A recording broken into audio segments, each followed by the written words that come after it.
بسم اللہ الرحمن الرحیم۔ معزز خواتین و حضرات، السلام علیکم ورحمۃ اللہ وبرکاتہ۔ اہل مکہ تجارت پیشہ تھے اور تجارتی سفر کے دوران اکثر و بیشتر ان کا گزر ایک بستی کے پاس سے ہوتا تھا۔ اب وہ بستی کون سی تھی، اسی پر آج ہم قرآن مجید کی آیت مبارکہ کی روشنی میں بات کریں گے، لیکن سب سے پہلے آیت مبارکہ کی تلاوت کرتے ہیں۔ اعوذ باللہ السمیع العلیم من الشیطان الرجیم۔ وَلَقَدْ أَتَوْا عَلَى الْقَرْيَةِ الَّتِي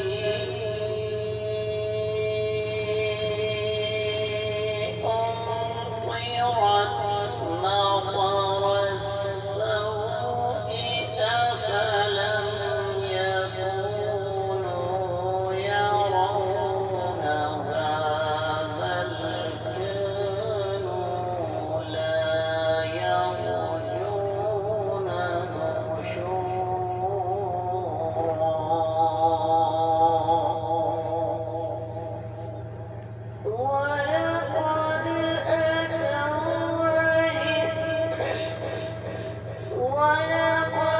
أَتَوْا عَلَى الْقَرْيَةِ الَّتِي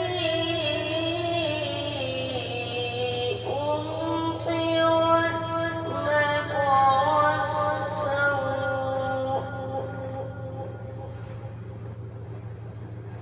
أَفَلَمْ يَكُونُوا يَرَوْنَهَا بَلْ كَانُوا لَا يَرْجُونَ نُشُورًا۔ معزز خواتین و حضرات، اللہ ملک العالم رب الجلال والاکرام کی پاکیزہ کتاب قرآن مجید 19واں پارہ سورۃ الفرقان، آیت مبارکہ ہے 40۔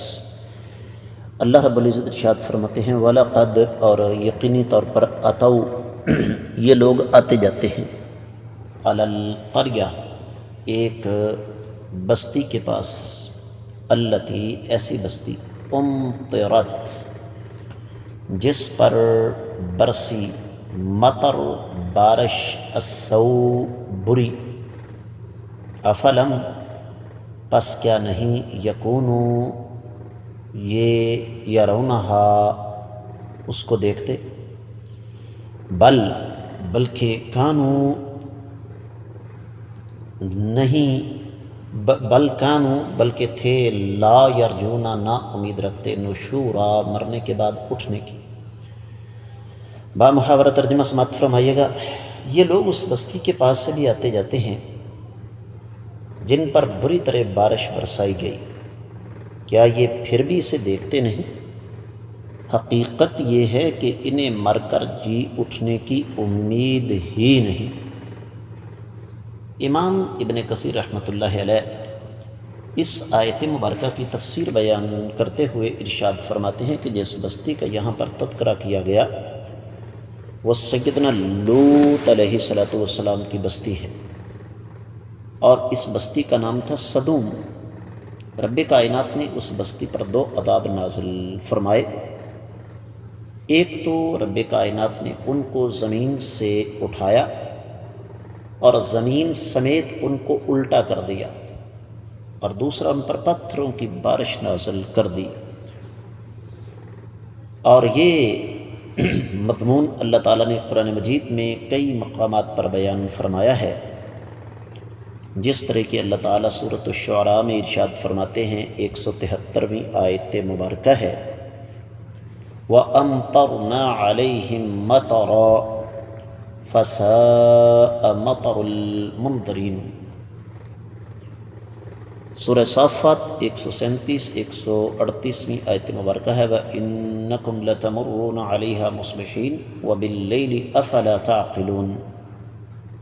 سورۃ الحجر 76ویں آیت مبارکہ ہے، وَإِنَّهَا لَبِسَبِيلٍ مُقِيمٍ۔ 77 اور 78 آیت مبارکہ چھوڑ کر فرمایا، وَإِنَّهُمَا لَبِإِمَامٍ مُبِينٍ۔ ابن کثیر رحمۃ اللہ علیہ فرماتے ہیں، افلم یکونوا یرونہا، اس کا معنی یہ ہے کہ اس بستی پر جو عذاب نازل ہوا کہ کیا یہ اس سے عبرت حاصل نہیں کرتے؟ ان کو پتہ نہیں کہ ان کا گناہ کیا تھا؟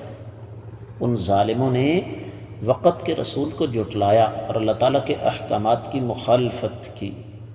پھر فرمایا بل کانوا لا یرجون نشورا، یعنی اس بستی کے پاس سے گزر کر بھی ان کو عبرت اور نصیحت حاصل اس وجہ سے نہیں ہوتی کہ عبرت اور نصیحت تو وہ حاصل کرے جس کا آخرت پر یقین ہے۔ ان ظالموں کا تو آخرت پر یقین ہے ہی نہیں۔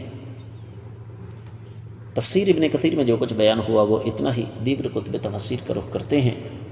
سب سے پہلے اہل علم نے ایک مناسبت ذکر کی ہے، خاص طور پر ابن عاشور نے التحریر و تنویر میں یہ لکھا کہ اگر پچھلی آیات مبارکات کا ہم جائزہ لیں تو رب کائنات نے قوم نوح، قوم عاد، قوم سمود، کنویں والے اور دیگر گزرے ہوئے لوگوں کی باتیں بتائی ہیں اہل مکہ کو، اور اسی بات کو آگے بڑھاتے ہوئے اللہ تعالیٰ نے ایک ایسی بستی کا تذکرہ کیا جو ان کی نظروں کے سامنے اکثر و بیشتر آتی ہے، اور وہ تھی سیدنا لوط علیہ السلام کی قوم۔ اور اہل علم نے یہ لکھا ہے، خاص طور پر امام ابن جریر، امام قرطبی وغیرہ نے، کہ اکثر و بیشتر ان کا گزر اس بستی کے پاس سے ہوتا تھا۔ سفر کے دوران یہ قوم لوط کی بستی کے پاس سے گزرتے تھے، لیکن اس کے باوجود یہ اس بستی کو دیکھ کر عبرت اور نصیحت حاصل نہیں کرتے تھے۔ اور وجہ کیا ہے کہ جب انسان اپنے انجام سے بے خبر ہو جائے تو پھر ایسے ہی کرتا ہے۔ اہل مکہ، ان کا نبی علیہ الصلوۃ والسلام کے ساتھ جن امور پر اختلاف تھا ان میں سے ایک یہ بھی تھا کہ مرنے کے بعد انسان دوبارہ زندہ ہو جائے۔ جب ہڈیاں مٹی کے ساتھ مٹی ہو جائیں، یہ کیسے ممکن ہے کہ ایک انسان دوبارہ زندہ ہو جائے؟ بات کو آگے بڑھاتے ہیں۔ اہل علم نے اسی بات کو نسبتاً ایک دوسرے زاویے سے ہمارے سامنے رکھا۔ فرماتے ہیں کہ یہاں پر اسلوب یہ ہے کہ یہاں چھٹی امت کا تذکرہ ہوا ہے جس کو اللہ تعالیٰ نے ہلاک کیا، اور سورہ ہود میں 83ویں آیت مبارکہ میں رب کائنات فرماتے ہیں وَمَا هِيَ مِنَ الظَّالِمِينَ بِبَعِيدٍ، یہ بستی ان ظالموں سے کچھ زیادہ فاصلے پر نہیں تھی۔ اور یہ دو بستیاں تھیں، سدوم اور عمورہ، اور یہ اردن میں تھیں۔ رب کائنات نے دونوں کو ہلاک کر دیا، اور ان کی جگہ دراصل بحیرہ لوط، آج کا البحر المیت، اس کے پاس تھا۔ ان کے مقابلے میں ایک تیسری بستی تھی جس کو رب کائنات نے نجات عطا فرمائی، اور وہ سوگر نام کی بستی تھی، جس کے بارے میں سیدنا لوط علیہ السلام نے اللہ تعالیٰ سے دعا بھی کی، اور سیدنا لوط علیہ السلام اس بستی کی طرف گئے بھی، اور یہ بستی اس گندے فعل سے بچی ہوئی تھی جو لوط علیہ السلام کی قوم سر انجام دیتی تھی۔ اور ان ظالموں پر مسلسل پتھروں کی بارش نازل ہوئی۔ یہی وجہ ہے کہ رب کائنات نے سورۃ القمر میں ارشاد فرمایا اکفارکم خیر من اولئکم، کیا تمہارے کافر ان سے زیادہ بہتر ہیں؟